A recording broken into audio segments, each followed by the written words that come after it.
이 시간 함께 보실 말씀은 요한계시록 1장 9절에서 11절까지의 말씀입니다.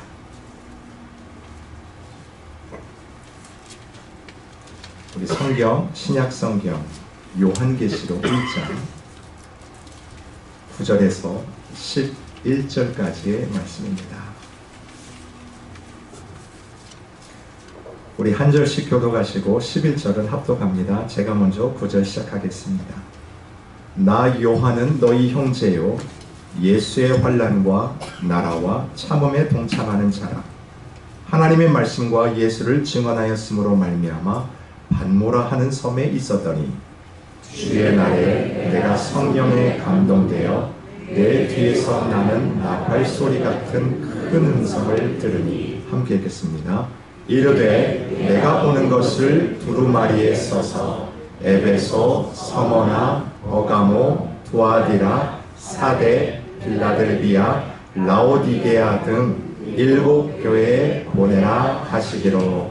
아멘. 이 시간 말씀을 듣기 전에 앞뒤 좌우로 우리 반갑게 인사하시죠. 잘 오셨습니다.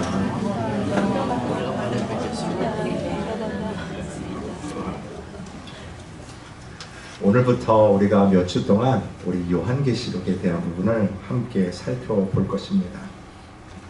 특별히 요한계시록 1장부터 3장까지에 나와 있는 7 교회에게 주셨던 그 메시지가 있지 않습니까? 그 메시지를 우리가 중심으로 함께 나눠볼 거예요. 이 본문을 택한 이유가 있습니다, 여러분. 우리 함께하는 교회가 작년 8월 18일에 우리가 가정에서 첫 예배를 드림으로 시작이 되고 여기까지 왔습니다. 아무리 생각을 해도요, 그 과정들이 하나님의 인도하심이었다, 그걸로밖에 설명이 되지 않더라고요. 많은 성도님들의 수고와 헌신 속에 나타난 그 하나님의 은혜에 감사하는 시간들을 어떻게 잊을 수 있겠습니까? 1년의 시간들이 막 주마등처럼 쫙 지나가는데요, 하나님께서 우리들에게 보여주시고 그 하나님의 발걸음이 놓여진 곳, 그 뒤를 우리가 하나 둘 지금까지 그렇게 밟고 여기까지 오게 하셨다라는 그 생각을 지울 수가 없더라고요. 아직도 기억이 나는 게, 우리가 이제 가정에서 예배를 드리다가 이제 장소가 필요하겠다 생각이 들어서 정말 많은 성도님들이 그거 놓고 얼마나 기도 많이 했어요. 밤낮 가릴 게 없이 목사님 어디가 좋습니다. 그러면 거기 저만 가는 줄 알았더니 그 소식 듣고 성도님들이 많이 오셔가지고 거기 놓고 다시 기도도. 또 어떤 일이 있었냐면, 어떤 젊은 부부예요. 그때 당시 우리 교회 나오지 않았던 부부였는데, 우리 교회가 장소를 찾는다는 소식을 듣고 정말 자기처럼 막 알아보고, 목사님 여기가 좋을 것 같습니다, 저기가 좋을 것 같습니다. 근데 그 지체가 오늘 이 자리에 있네요. 얼마나 그런지 모르겠어요. 여러분들 그 하나하나 그 발걸음이 실은 하나님께서 인도하신 그 발걸음입니다. 우리 교회가 곧 1주년을 맞이해요. 근데 여러분, 이 1주년을 우리가 어떻게 맞이해야 될까요? 아무리 생각해도 다른 게 없더라고요. 우리를 함께하는 교회라 이름으로 이곳에 세워주신 그 하나님의 뜻을 정확하게 다시 한번 새기는 거예요. 하나님의 뜻대로, 사람의 뜻이 아닌 하나님께서 인도하시고 세우시는 그 방법대로 이 교회가 나가야 되는 겁니다. 그래서 우리가 7개에 대한 메시지를 통해 이 하나님의 마음을 한번 담아봤으면 좋겠다라는 생각이 듭니다. 보통 여러분, 우리가 요한계시라고 하면 참 좀 이게 약간 무섭다라는 생각도 들어요. 여기 막 예언들이 나오고 막 멸망에 대한 무서운 이야기들이 나오니까 좀 이해하기 어려운 부분들, 그것들을 보면서 다가가기 쉽지 않다, 좀 힘들다, 이런 생각들이 드실 텐데, 여러분 실은요, 요한계시록은요 편지입니다. 여러분 그걸 꼭 기억하십시오. 오늘 1장 4절에 보면 이렇게 되어 있어요. 요한은 아시아에 있는 7 교회에 편지하노라. 실은 그 편지가 이 요한계시록입니다. 여러분 여기서 말하는 이 아시아라는 것은 지금 우리 한국, 일본 이 아시아를 말하는 게 아닙니다. 2000년 전 로마 제국 그 시대 당시에 소아시아라고 불렀던 지금의 터키 지역이에요. 근데 보니까 터키도 트르키예로 이름을 또 바꿨더라고요. 근데 우리 편의상 터키라고 이야기를 하겠습니다. 지금 이 터키 지역이 오늘 성경에서 말하는 아시아예요. 자, 우리가 읽었던 오늘 11절을 보시면 이 아시아에 7교회를 드는데 그 교회가 뭐냐면 에베소 교회, 서마나 교회, 버가모, 두아디라, 사데, 빌라델비아, 라오디게아, 이렇게 7교회가 나옵니다. 근데 여러분, 당시에 그 7교회만 실은 이 터키 지역, 그때 당시 아시아의 지역에 있지 않았어요. 혹시 여러분 터키의 그 갑바도기아를 가보신 분이 계신지 모르겠는데, 갑바도기아에 가면 유명한 그 굴들이 있지 않습니까? 핍박을 받아간 이 성도들이 그래도 신앙생활 지키려고 갑바도기아 그 지역 가가지고 땅굴을 파고 거기서 살고 거기서 예배드렸던, 그래서 거기도 가면 갑바도기아 교회가 있어요. 우리가 성경에 보면 골로새가 있지 않습니까? 실은 이 골로새도 저 아시아에 속하는 지역입니다. 또 히에라폴리스라는 교회도 있어요. 성경에 보면 나오는 이 이름들, 지명들이 실은 다 여기 아시아에 속한 지역입니다. 그럼에도 불구하고 왜 요한계시록에서는 딱 들어서 7교회라고 명명을 했을까요? 여러분, 이 7이라는 숫자는 성경에서 사용될 때 항상 완전이라는 숫자로 사용될 때 이 7 숫자가 나옵니다. 즉 이 말이 뭐냐면 7교회를 통해서 이 아시아 그 교회만을 지칭하는 것이 아니라 어때요? 모든 교회를 지칭하는 의미가 바로 이 7이라는 숫자 안에 들어갔다는 거예요. 그러니까 이 교회라는 것은 우리가 눈에 보이는 이 유형의 교회가 여기에도 들어가고, 또 하나 보이지 않는 무형의 교회가 있습니다. 무형의 교회가 뭐냐면 보이지는 않지만 예수 그리스도 안에서 함께 지어져가는 성전, 누굴까요? 바로 저와 여러분이에요. 사랑하는 성도 여러분, 우리가 바로 지어져가는 하나님의 성전 되십니다. 믿으십니까? 바로 우리가 교회라는 거예요. 그러니까 이 요한계시록은 그냥 7교회에 보내는 편지가 아니라 7교회를 포함한 모든 교회, 이 지상의 교회뿐만 아니라 그 안에 저와 여러분이 포함이 되어 있는 겁니다. 자, 그러면 여러분, 편지를 한번 다 써보신 그런 기억들 있으시죠? 저도 가끔씩 그 아내에게 썼던 편지를 가끔씩 제가 읽어봐요. 자주는 아니고. 얼마 전에도 그 어떤 뭐 서류가 필요해가지고 그 서류를 찾다가 보니까 아내가 제가 쓴 편지를 하나도 버리지 않았더라고요. 카드하고 그걸 다 모아놓은 게 있어요. 그래서 제가 이거 이제 말씀 준비하면서 막 카드를 막 읽는데 제가 뭐 대단한 이야기를 거기다 써놨더라고요. 막 뭐 이런 얘기 저런 얘기. 그러다가 어떤 편지가 거기 있었냐면 26년 전에 제가 결혼하기 전에 썼던 편지가 거기에 있더라고요. 근데 제가 그것을 꺼냈다가 다 끝까지 못 읽었어요. 손발이 오그라들어가지고 어떻게 이런 얘기를 썼을까. 뭐 그래가지고 제가 읽다가 그냥 다 덮어버렸어요. 근데 그걸 읽으면서 제가 뭘 느꼈냐면, 아, 그때 내가 이런 마음이었구나. 이런 마음으로 살아야겠다. 실은 그 편지를 보면서 그 마음을 드는 거예요. 여러분, 이 요한계시록은 뭐라고 말씀드렸어요? 편지라고 말씀을 드렸죠. 특별히 사도 요한이라는 그 인물 가운데 하나님께서 메시지를 주시는데 그 메시지가 우리들에게 고스란히 전달이 되는 바로 이 편지라는 것입니다.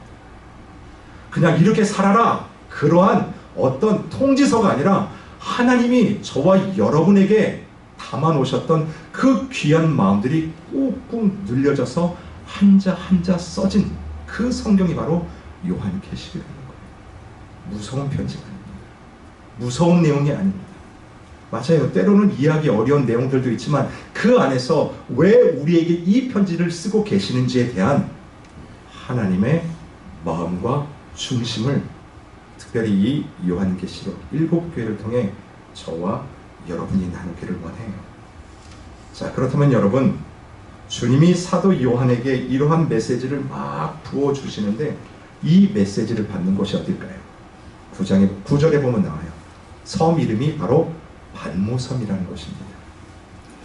여러분, 그 터키를 순례하시는 분들이 요즘도 이 반모섬이라는 곳에는 굉장히 가기 힘들다고 이야기합니다. 왜냐하면 거기가 터키령이 아니에요. 그리스에 속한 땅입니다. 그게 반모섬이에요. 그러니까 터키에서 그 반모섬을 가려면 지금도 배를 타고 회속적으로 4시간이 걸린대요. 그럼 여러분 왔다 갔다 하면 몇 시간이 걸릴까요? 8시간이에요. 지금도 8시간이 걸릴 뿐만 아니라 거기 가면 할 게 아무것도 없대요. 그냥 보고 여기 요한이 있었다. 그 정도만 보고 돌아오는 곳이 반모섬이라고 합니다. 여러분 지금도 그런 환경인데 여러분 2000년 전에 이 반모섬은 어땠을까요? 상상하기 그렇게 어렵지 않죠. 자, 그렇다면 사도 요한이 이 반모섬에 가게 된 이유가 있습니다. 구절을 한번 같이 읽겠습니다. 시작. 나 요한은 너희 형제요 예수의 환난과 나라와 참음에 동참하는 자라. 하나님의 말씀과 예수를 증언하였으므로 말미암아 반모라 하는 섬에 있었더니. 자, 보세요. 이 사도 요한이 왜 반모섬에 가게 되었냐면 다른 게 아닙니다. 하나님의 말씀을 전하다가요. 그리고 예수가 누군지에 대한 이 복음을 증거하다가 소위 말하면 반모라는 섬에 유배를 당한 거예요. 수십 시간이 그때 당시에는 걸려서 가는 그 거리에 이 사도 요한을 딱 안치시켜 놓은 것입니다. 여러분 그런 의미에서요. 이 편지가 우리에게 그냥 전달된 편지가 아니라는 거예요. 요한계시록을 대하는 자세는 좀 달라야 되지 않겠습니까? 예수 그리스도를 증거하는 이 목숨을 내어놓는 그 상황 가운데 핍박을 받았지만 하나님께서 내려주신 그 말씀을 받은 거예요. 그리고 그걸 그 반모섬이라는 곳에서 하나하나 적어 오늘 저와 여러분에게 이르렀다는 그 의미에서 우리의 마음과 자세와 각오예요. 특별히 새로운 2주년을 향한 새로운 출발을 하는 우리 교회가 복음 앞에 어떻게 반응해야 되는지를 다시 한번 생각해 볼 수 있는 귀한 말씀이라 믿습니다. 오늘 이 말씀에 보시면 특별히 날짜와 요일이 아주 기록이 되어 있는데 실은 이게 심상치가 않습니다. 10절을 같이 읽겠습니다. 시작. 주의 날에 내가 성령에 감동되어 내 뒤에서 나는 나팔소리 같은 큰 음성을 들으니. 자, 보세요. 그 반모섬에 이제 안치가 돼서 유배가 되었는데 어떤 날이에요? On the Lord's Day요. 주일날. 주의 날에. 자, 이걸 줄이면 어떤 날이 됩니까? 이게 바로 우리가 말하는 주일이 되는 거예요. 그게 바로 그 근거가 어디서 나오냐면 이 요한계시록에서 나옵니다. On the Lord's Day요. 주의 날에. 여러분 근데 이 주일이라는 게 그냥 휙 지나갈 수 있는 단어가 아니라는 것입니다. 여러분 우리 성도들은요 월, 화, 수, 목, 금, 토 그거 다음에 뭐라고 부릅니까? 일요일? 실은 이렇게 잘 부르지 않아요. 그렇죠. 주일이라고 부르죠. 근데 실은 성경에 봐도 주일이라고 불러라 뭐 그런 법이 없어요. 그리고 일요일 이렇게 부른다고 해서 그게 죄가 되는 것도 아닙니다. 여러분 그럼에도 불구하고 왜 우리 성도들은 이 주일, 썬데이를 On the Lord's Day라고 부르는가요? 여기에는 중요한 이유가 있습니다. 바로 초대교회가 예수님의 부활 사건과 더불어 그들이 모였던 날이 토요일 안식일에서 어디로 바뀐 거예요? 주일로 바뀌는 놀라운 현상이 바로 이 본문에서 드러나는 거예요. 여러분 성경 어디에서도 이미 말씀드렸듯이 이전부터 주일날에만 모여라 이런 명령이 없지만 유대인들은 여러분 토요일이 안식일 아니었습니까? 항상 그들은 지금도 토요일날 모여 예배를 드려요. 여러분 LA에 한번 가보십시오. 거기 유대인들이 함께 사는 그 커뮤니티가 있지 않습니까? 실은 그들이 토요일만 되면 다 모자를 쓰고 검정캡, 하얗게 옷을 입고 어디를 가요? 회당으로 예배를 하러 갑니다. 근데 초대교회 성도들은 그들은 유대인임에도 불구하고 그 토요일을 안식일로 지키지 않고 그 다음날 부활한 첫날 그날을 뭘로 지켰어요? Lord's Day, 주일로 지켰다라는 거예요. 그 기록이 사도행전에도 나오고 고린도 전서에도 그대로 나옵니다. 여러분 이 바뀐 날짜가 어떤 의미라고 생각을 하십니까? 아니 목사님 그냥 편의상 그렇게 바꾼 게 아닐까요? 지금으로 말하면 일요일이 공휴일이니까 다른 날 모이는 것보다 이날에 다 쉬고 학교도 쉬고 일도 쉬니까 예배드리기 좋기 때문에 이날 모이는 것 아닙니까? 그게 실용적인, 그게 편리하기 때문에 주일날 모이는 게 아닌가? 이렇게 생각하시는 분들도 혹 있을지 모르겠습니다. 그런데 역사적인 배경은 전혀 그렇지 않다는 거예요. 제가 이스라엘에 지금도 사역하시는 우리 선배 목사님을 한 분 알고 계시는데, 그 목사님을 통해서 이 이스라엘에 대한 그런 이야기들을 참 많이 들어요. 그리고 저번에 한번 미국을 방문하신 적이 있어가지고 몇 년 전에 그분을 만나서 이 이스라엘에 대한 이야기를 참 많이 들었습니다. 여러분, 지금도 이스라엘은 공휴일이, 우리는 썬데이가 쉬는 날이죠. 근데 이스라엘은 썬데이가 쉬는 날이 아니에요. 그들은 세러데이, 토요일 날 쉽니다. 그러면 지금 말하는 썬데이는 뭐 할까요? 예, 학교 가는 거예요. 그러니까 우리가 말하는 지금 월요일의 개념이 그들한테는 썬데이, 바로 일요일인 것입니다. 그래서 이 목사님이 사역을 할 때 예배를 언제 드리냐고 제가 물어봤어요. 그랬더니 주일날 예배를 드리는 게 아니라 토요일날 예배를 드린대요. 근데 타이틀은 뭐예요? 주일 예배. 왜냐하면 주일에는 다 일을 가고 학교를 가야 되니까 그날은 상황상 예배를 드릴 수가 없다라는 거예요. 그래서 타이틀은 주일 예배라고 해놓고, 그리고 예배는 토요일날 함께 드리는 겁니다. 여러분, 기억하실지 모르겠지만 2000년도에 이 미국 대통령 선거할 때 민주당 후보가 엘 고어였습니다. 그리고 같이 뛰었던 러닝메이트가 누구였냐면, 부통령 그 러닝메이트가 조 리버만이라는 사람이었어요. 근데 이 리버만은 아주 스트릭한 유대교입니다. 자, 그리고 그분이 이 미국에서 태어난 사람임에도 불구하고 정말 완고한 유대주의자였어요. 그때 왜 이 사람이 떴냐면, 대통령 선거를 하면 여러분, 실은 뭐 주일이 어디 있겠습니까? 가가지고 막 유세를 하고 열심히 대선을 치르고 막 해야 되는데, 토요일만 되면 이 리버만이 보이지가 않는 거예요. 그래서 기자들이 물어본 겁니다. 그 리버만한테 왜 토요일 날은 이 같이 대통령 이 선거를 뛰지 않습니까? 그때 그가 했던 말이 이거예요. 저는 토요일은 안식일로 철저히 지킵니다. 그럼 실은 제가 이걸 보고 참 많이 놀랐습니다. 2000년 전 유대인들을 이야기하는 게 아니에요. 2000년이 지난 지금, 그것도 이스라엘에서 태어난 사람도 아니고 이 미국에서 태어나 그러한 교육을 받은 정치인이 하는 말이 뭐냐면, 나는 아직도 토요일 날을 안식일로 지키는 사람입니다. 여러분, 이 안식일이 주일로 바뀌는 것이요, 그냥 실용적인 이유 때문에, 공휴일이니까 학교 안 가고 모든 공공기관이 문을 닫으니까 편해서 이날 그냥 모이려 결정했다. 그게 아니라는 뜻입니다. 아직도 토요일을 안식일로 지키는, 2000년이 지나도 꿈쩍이지 않는, 지금도 이 미국에 살고 있는 그 유대인들조차도 꿈쩍이지 않는데, 어떻게 초대교회에서요, 그것도 2000년 전부터 벌써 토요일이 아닌 이 주일로 주님 앞에 엎드려 예배하는 날로 바뀌었냔 말입니까? 이게 바로 엄청난 혁명이라는 거예요. 그리스도인들에게 있어서 특별한 사건이라는 겁니다. 그 힌트가 오늘 10절에 나옵니다. 자, 10절을 다시 보세요. 주의 날이에요. 주일에 내가 누구 안에서요?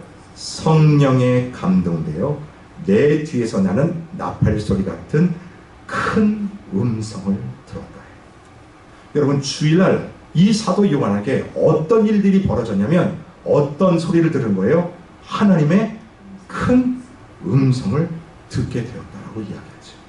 근데 그냥 음성을 들은 게 아니에요. 누구 안에서 그 음성을 듣습니까? 성령에 감동되죠. 영어에서는 이렇게 되어 있어요. In the Spirit. 그 성령 안에서 하나님의 음성이 들려지는 날, 그날이 바로 주일이라는 거예요. 자, 이 요한계시록을 누가 썼냐면 사도 요한이 썼죠. 근데 사도 요한은 이 요한계시록뿐만 아니라 요한 1, 2, 3서 그리고 요한복음을 썼습니다. 근데 이 In the Spirit이라는 성령의 감동이라는 것을 그가 요한복음에 딱 한 번 사용해요. 자, 똑같은 내용이 어디 나오냐면 4장 23절입니다. 우리가 다 같이 읽겠습니다. 시작. 아버지께 참되게 예배하는 자들은 영과 진리로 예배할 때가 오나니 곧 이때라. 아버지께서는 자기에게 이렇게 예배하는 자들을 찾으시느라. 아멘. 잡으세요. In the Spirit. 영 안에서요. In the truth. 진리, 말씀 안에서. 여러분, 그 안에서 행해지는 우리 성도들의 행위가 뭐라고 오늘 요한복음 이야기합니까? 아버지께 참되게 무엇하는 자들이요?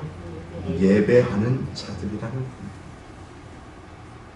여러분, 이 표현이 사도 요한이 딱 두 번 했습니다.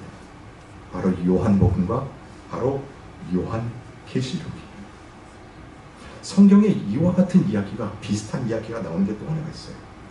여러분, 예수 그리스도가 사마리아 여인을 찾아가는 그 일 여러분 기억하시죠? 남편이 참 많았어요.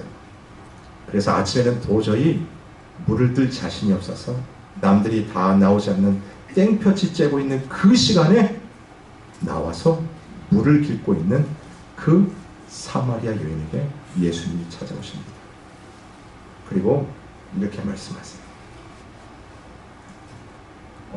이 요한복음 4장 23절의 말씀이 바로 그 사마리아 여인에게 주셨던 말씀이에요. 우리가 지금까지 이 그리심산에서 예배를 드렸습니다. 그랬더니 예수님이 말씀하신 다격이 바로 이거예요. 예루살렘도 아니고 이 산 그리심산도 아니고 누구든지 성령 안에서 예배하는 날이 올 것이다. 즉 여러분, 이 주의 날 On the Lord's Day를 한 것은 성령에 감동된 바로 누구를? 하나님을 예배하는 날, 하나님께 엎드려 하나님을 찬양하는 날, 하나님을 경배하는 날이라는 것입니다. 여러분, 그 반모섬에서 유배를 당하던 이 요한이 같이 쫓겨난 몇몇 사람들과 이 주의 날 예배를 드리는 가운데요, 하늘의 문이 열리면서 하나님이 그에게 말씀을 막 주시는 거예요. 이 말씀이 주어지면서 하나님 앞에 예배를 드리는 그 날로 주의 날이 구별되어 섰다라는 거예요. 그래서 여러분, 주의 날, 주일은 무엇보다도 예배를 드리는 날입니다. 왜냐하면 성도들에게 있어서 예배가 힘이 되고 예배가 능력이 되기 때문에 그렇습니다. 여러분, 이 시간에 여러분이 그냥 주일 예배에 나왔다라고 생각하실지 모르겠지만 이 시간이요, 앞으로 여러분 가운데 어떤 환난과 어떤 핍박이 올지라도 넉넉히 이길 수 있는 힘과 능력이 공급되어지는 현장, 그게 바로 예배의 현장이라는 거예요. 여러분 믿으십니까? 네.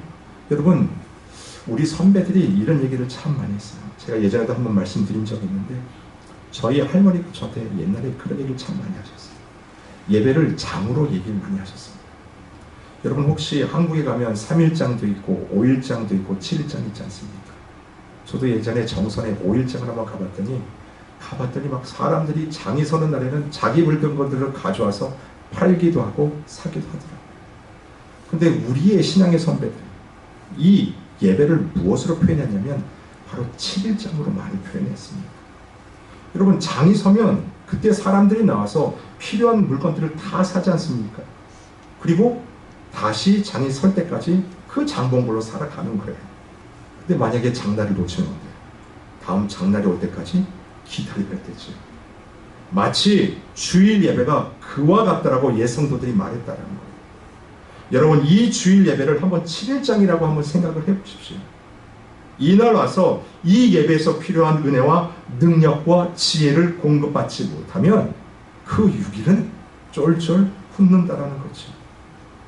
어떤 분들은 주일이 주말의 끝이라고 이야기하는 분도 계시지만 달력을 한번 보십시오. 주일은요, 주말이 아니에요. 주초입니다.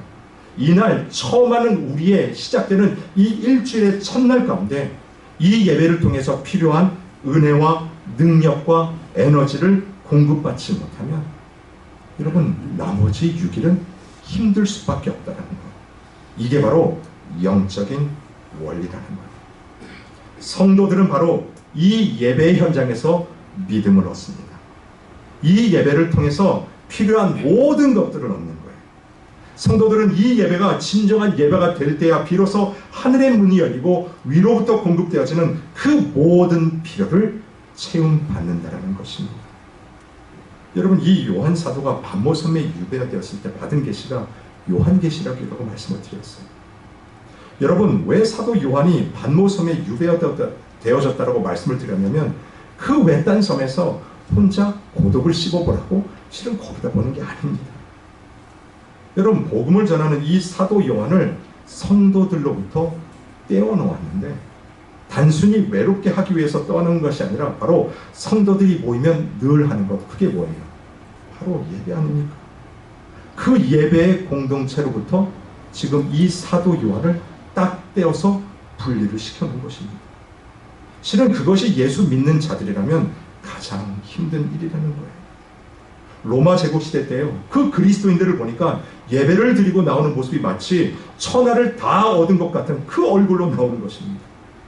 참 견디기 힘든 그 상황 가운데서 죽어라 죽어라 하는데요, 그 핍박 가운데도 계속이 가해지는데도 예배를 드리고 나오는데 어디서 나오는 당당함인지 그들이 그 모습을 가지고 이 사도 요한은 핍박이 가해지는 그 로마 한복판에서도, 그 에베소라는 한복판 속에서도 바로 이 복음을 전하는 거예요. 그래서 어때요? 야, 이거 도저히 안 되겠다. 도저히 안 되겠다. 그래서 그 요한을 데리고 어디로요? 반모섬으로 유배를 시킨 거예요. 여러분, 우리 성도들에게서 가장 참기 힘든 것은 실은 질병도 아니고 가난도 아닙니다. 성도들에게 가장 힘든 고문이 된다면 바로 예배를 못 드리게 하는 것입니다. 예배를 드리지 못하면 실은 우리는 죽은 거나 매한가지입니다. 왜냐하면 우리가 은혜를 공급받는 유일한 자리가 실은 예배이기 때문에 그래요. 근데 로마 제국 사람들이 그걸 몰랐습니다. 하나님께서 격리되어 있는 이 사도 요한에게, 그것도 주의 날에 감당할 수 없는 하나님의 메시지를 막 보여주셨다. 그 밤모섬에 요한만 있는 게 아니에요. 예수 믿는다고 쫓겨난 몇몇 사람들이 그 주의 날에 함께 모여 예배를 드리는 그 현장 가운데 하늘의 문이 열리고 하나님의 계시가 떨어지는데, 여러분 생각해 보세요. 그들이 그곳에서 예배를 드리며, 이 예배를 통해 그들이 얻었을 힘을 한번 생각해 보십시오. 저는 분명히 믿습니다. 그들이 함께 모여 예배드리는 그 현장은 분명히 축제의 현장이 되었을 것이라고 믿습니다. 다른 예배가 아니라 천국의 그 예배를 맛보는 예배가 되었을 거라고 저는 분명히 믿습니다. 비록 열악한 밤모섬 그 환경 속에서도 예배를 기다리며 거기에서 오는 놀라운 은혜와 능력을 그들이 체험했다라는 것이죠. 사랑하는 성도 여러분, 바로 예배란 이런 것입니다. 그 예배의 맛을 보면요, 그 예배가 기다려지는 거예요. 그 예배가 그냥 일주일에 한두 번 나와서 예배하고 땡, 그게 아니라 그 예배 때문에 우리가 살맛이 나고 그 예배에서 얻는 말씀의 은혜로 말미암아 여러분이 생명을 얻고 힘을 얻고 그것을 통해서 여러분의 삶을 오늘도 뚜벅뚜벅 걸어갈 수 있다는 거죠. 아무리 힘든 환난을 겪고 아무리 힘든 시험과 그 어려움이 우리의 삶 가운데 닥쳐올지라도 넉넉히 치고 나갈 수 있는 그 힘이 어디서 오는가? 바로 이 예배를 통해서 온다는 사실입니다. 근데 코로나를 지나면서 참 안타까운 일이에요. 우리 가운데 어떤 생각들이 있냐면 이 예배를 드리지 않아도 살 수 있다고 생각하는 거예요. 예배를 어쩌면 등한시하는 우리의 모습이 어쩌면 당연해진 그 시대가 되어지 않나 생각해 봅니다. 여러분, 예배를 드리지 않고 사는 힘은 바로 내 힘으로 사는 힘 아닙니까? 내 힘으로 산다면 다가오는 그 파고에 우리는 한두 번은 넘어갈 수 있지만 결국은 넘어질 수밖에 없는 인생이 저와 여러분이라. 사랑하는 성도 여러분, 어떤 상황 가운데 계십니까? 어떤 환경 속에 계십니까? 바라기는 그곳에서 하나님을 찬양하는 예배가 넘쳐나기를 바랍니다. 그리하여 우리의 한숨이 변하여 하나님을 노래하는 찬양입니다. 우리의 탄식이 변하여 하나님께 아뢰는 그 기도가 되기를 원합니다. 무엇보다도 나를 전부를 드리는 그 최고의 하나님께 최선의 예배를 드리는 우리 교회, 우리 성도님들이 되기를 바랍니다. 여러분, 우리 교회가요 1년의 시간을 주님의 은혜로 여기까지 오지 않았습니까? 그리고 앞으로 나가야 될 또 다른 그 1년의 시간이 우리에게 주어졌습니다. 근데 그 시간과 그 길들은 여러분, 우리가 한 번도 가보지 않은 그 길 아닙니까? 때로는 두렵지요. 때로는 떨리지요. 염려가 되지요. 근데 사랑하는 성도 여러분, 우리가 하나님을 예배하는 이 자리를 온전히 지키는 한, 우리가 세상 속에 있는 것이 아니라 in the Spirit이죠. 성령 안에서, in the truth, 말씀이 되시는 그 진리 안에서 이 예배의 삶을 살아내는 한, 하나님이 주시는 그 은혜와 기쁨이 충만할 것을 믿어 의심치 않습니다. 말씀을 맺겠습니다. 여러분, 저와 여러분의 예배 자세를 다시 한번 고쳐 붙잡기를 부탁을 드립니다. 놓여 있었던 그 신앙의 쟁기를 다시 부여잡으십시오. 그리고 힘을 내십시오. 무엇보다도 중요한 예배에 여러분의 인생을 거시기를 바랍니다. 한 주의 시작을 예배의 은혜의 풍성함으로 하나님 앞에 영광 돌릴 수 있는 여러분 되시기를 주님의 이름으로 축원드립니다. 아멘.